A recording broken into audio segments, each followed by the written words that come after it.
So I gotta say thanks to Mike from Monkey Fab for giving me this shirt. I gotta say I even got a compliment in it. It's from a dude, but it still counts, right? So before you start any project, you really want to do regular maintenance on your machine.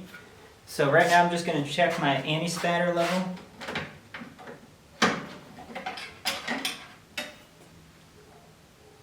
Yeah, good thing I looked.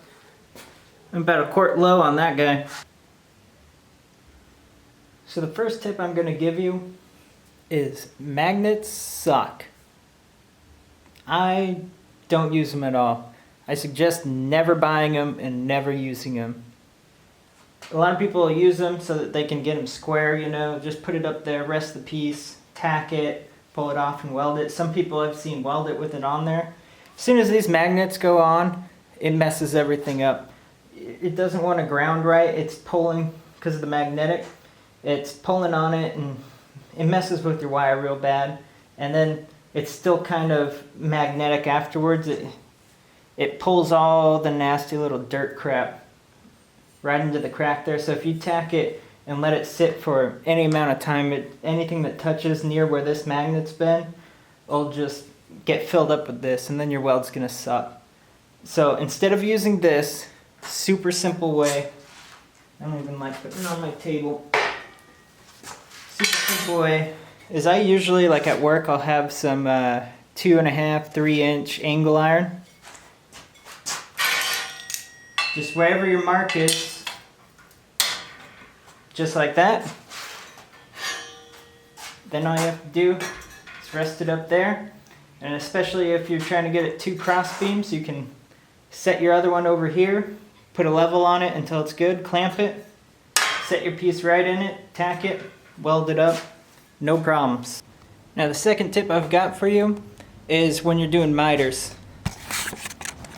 It doesn't take any longer to 45 them and have a nice fit up and a good miter, good clean one, than it does to cut straight and put them together like this and have a real crappy looking thing.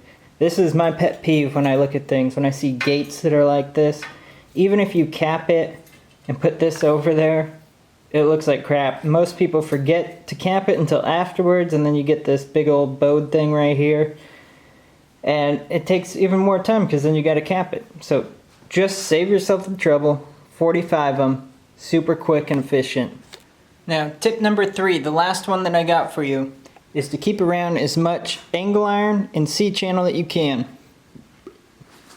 You can use this stuff for pretty much anything. Like I showed you earlier, you can clamp with it. You can tack it to pieces to keep them square. So if you've got a box that doesn't have much support going to it, say it's just the outline of a frame, you can take one of these and tack it in each corner and then weld it out and cut that off afterwards, and it'll stay nice and true. And same with that C-channel. The C-channel I use a lot at work. Say I got some type of flat steel or aluminum, that's what I usually do, and you're welding a bunch of pieces on top of it. It's gonna bow up like this. So what I'll do is I'll take C-channel, some nice wide stuff, put it down, put some sort of shim, usually like an 1/8 inch to 1/4 inch shim underneath of it, clamp the sides down, and then weld all the top pieces, let it cool, unclamp it, and it'll stay nice and straight, or closer to straight, and then you can deal with that later.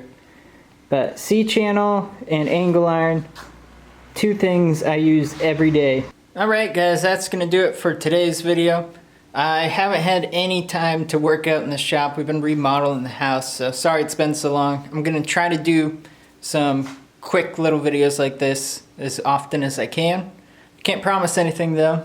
Anyways, check out my other videos if you haven't. Subscribe if you're not.